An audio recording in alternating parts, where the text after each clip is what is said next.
Yo, what's up guys? It's Noah here, and in today's video, I'm going to be talking through some player props I like on Prizepicks for today's NBA slate on Thursday, May the 1st. We got two games on Thursday night. We got some Game 6s, Game 6 between the Pistons and the Knicks, and we got Game 6 between the Clippers and the Nuggets.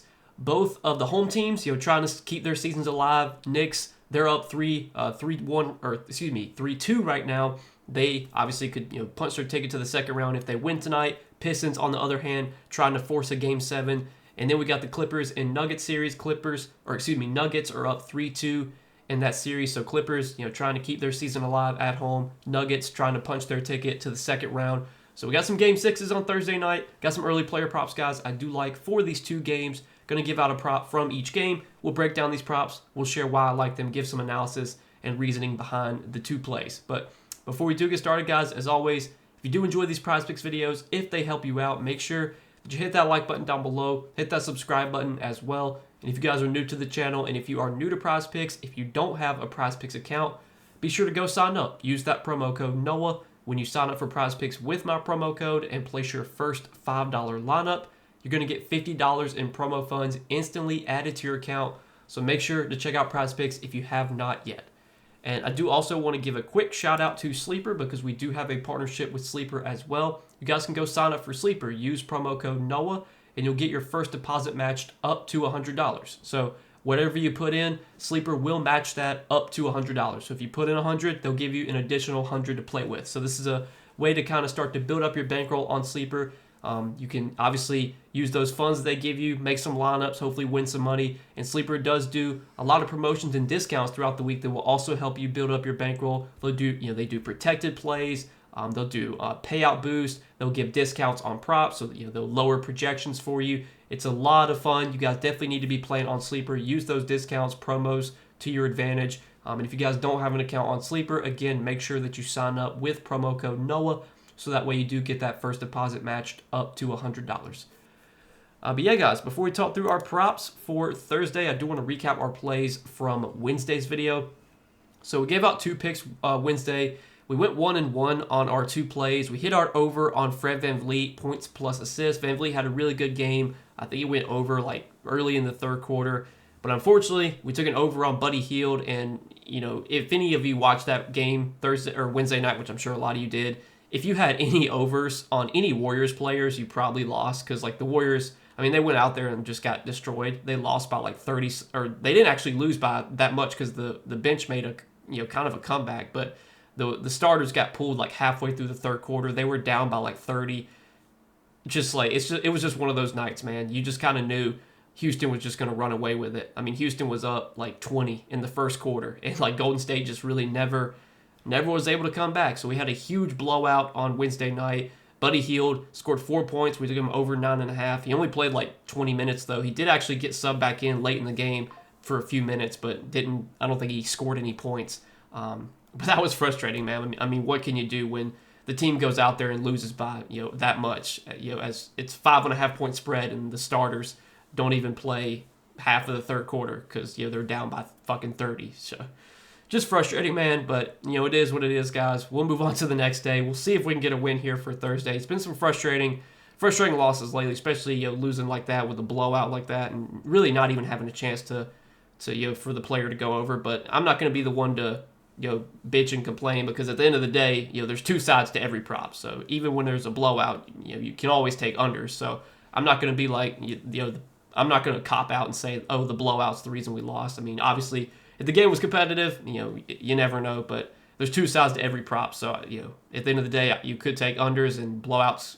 That's just part of the ways that you can cash on unders because of blowouts, injuries, all that different stuff. But, yeah, we'll move on to Thursday, guys. We got two games Thursday night. Let's see if we can find two winners here. So, the first prop that I do like for Thursday night is going to be a rebounds prop, and we're going to take Mitchell Robinson for more than 5.5 rebounds. So, Mitchell Robinson has been pretty good in this series for the Knicks. He's come off the bench. He's played decent minutes, so he's gone over this rebounds line in 3 out of their 5 games in this series.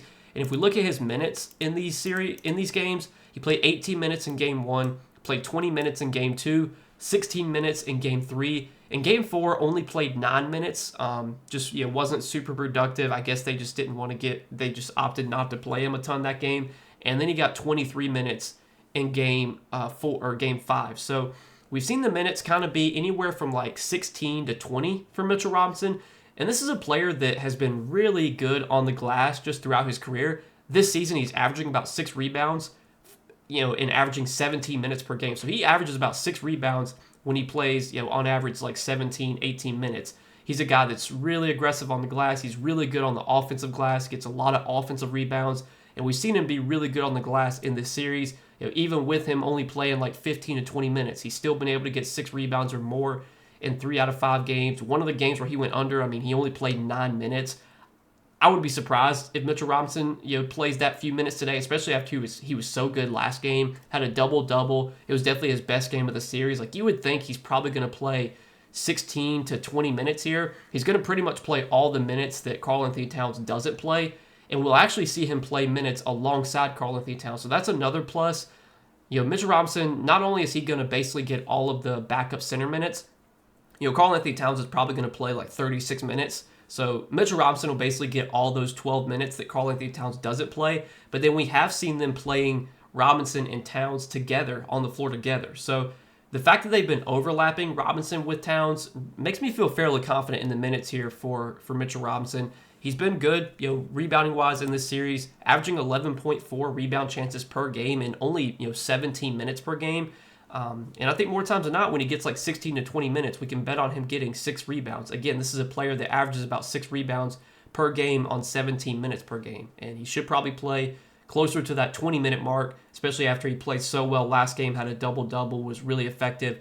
And I love seeing him get an overlap with Towns. I think that's really beneficial for his minutes. That definitely makes his minutes even more secure, and that gives him an even higher minutes upside if they're willing to play him and Karl-Anthony Towns alongside each other, which we haven't seen them do a ton during the regular season, but they've been doing it pretty much, I think, every game in this series. They've been playing Mitch Rob and Towns together. So, like that is our first prop for today. And then the other prop that I like is another rebounds prop. It's going to be a defensive rebounds prop. And we're going to take Nikola Jokic for more than 9.5 defensive rebounds. Now, I like this prop the most on Jokic, but if you want to look at his other his rebounds prop of 12.5, I think that's fine as well. Or it's actually on Prizepicks, it's at 12. I saw I think it was at 12.5 on some sports books. I'm really good. I'm honestly good with both these plays. 9.5 defensive rebounds, 12 rebounds for Jokic. The reason I like defensive rebounds a little bit more is because Jokic hasn't been as effective on the offensive glass, which typically he's a pretty good offensive rebounder, but so far in this series, you can look at his offensive rebounds. He has struggled getting offensive rebounds, had 0 in game 1, 3 in game 2, 1, then did have 5 in game 4, but then only 1 last game. But even with him struggling with his offensive rebounds, he's still been getting a lot of defensive rebounds. Had 13 in game 3, went over that game, had 16 in game 4, had 10 last game. You look at this series. So in this series, Jokic, obviously he's only gone over this line in 3 out of 5 games. But if you look at his defensive rebounds, total compared to his rebounds total, in game 1, he had 9 rebounds total, and all of those were defensive rebounds. In game 2, he had 11 rebounds, 8 defensive rebounds, and then game 3, 13 rebounds, 13 defensive rebounds, so all those were defensive. And then in game 4, he did have 21 rebounds in game 4, 16 defensive rebounds. Last game, 10 rebounds, all 10 of those rebounds were defensive rebounds. So I feel a little bit better about this prop on Jokic than I do his rebounds prop of 12, but I do like that as well on Jokic. Jokic, we know he is a really, really good rebounder. He's going to be around the basket a ton. So far in the postseason, Jokic is averaging the second most rebound chances per game. Only Jalen Duren is averaging more rebounds per game in the postseason than Jokic. Duren 22.8, Jokic 22.2. And we know we're going to get a ton of minutes from Jokic here. This is a closeout game for the Nuggets. They've got a chance to punch their ticket to the second round if they win tonight. So I'm expecting really, really big minutes for Jokic. Last game, he played 36.5 minutes, did lose some minutes for blowout because they won by 16. And I want to take a look at when Jokic subbed out. So Jokic subbed out, with about 2 minutes left. So he probably would have played about closer to 39 minutes last game, had it been competitive. In game 4, he played 43.5 minutes. He played 36.5 minutes in a blowout in game 3, 43 minutes in game 2, 46 minutes in game 1. Like, we've seen Jokic consistently play in 40-plus minutes in the playoffs. He's a guy that, averages, per 36, he averages like 12 rebounds per 36 minutes. Now you're probably projecting him for like 40 to 42 minutes. So if we get 40 to 42 minutes from Jokic, which I think we will as long as the game's competitive, feel pretty good about him getting 10 rebounds. Again, he's a really good rebounder. The rebounding matchup might not be the best. Like, Zubac's a good, big that can box out and, keep guys off the glass. But Jokic, he's just one of these guys, like, he's just always around the rim. He's always around the basket. He's just so good on the glass that it's almost impossible to keep him, off the boards. He's just going to find his way to get rebounds. Even though the matchup might not be that great for Jokic, he's a guy that, again, just always, is able to be around the rim and get his rebounds. And in the playoffs, Jokic has historically rebounded the ball really well. And it kind of makes sense because he's just playing more minutes. But this season in the playoffs, he's averaged 12.8 rebounds per game. Last season in the playoffs, 13.4. The season before that, 13.5.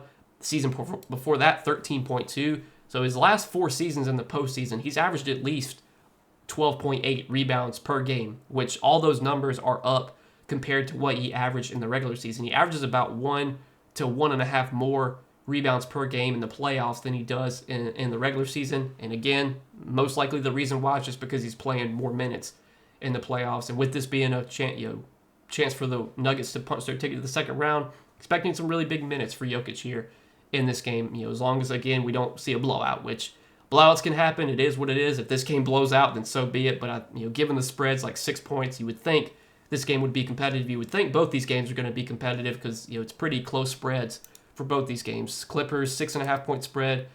Knicks, Pistons, 2.5-point spread. So hopefully no blowouts here. Do like both these props, though. I think if we get 18 to 20 minutes from Mitchell Robinson, feel pretty good about him getting 6 rebounds. And if we get around our normal 40 to 42 minutes for Jokic, I think we can get 10 defensive rebounds. And if you want to look at the over on 12 rebounds for Jokic, that line I'm okay with as well if you want to play that. But these are going to be the 2 props, guys, that we do roll with for Thursday. 2 plays. See if we can go 2-0 here. Hit these plays, make some money on this Thursday slate. Start off the new month with a win. That would obviously be nice. Month of April didn't treat me well. Playoffs so far have been kind of up and down for me.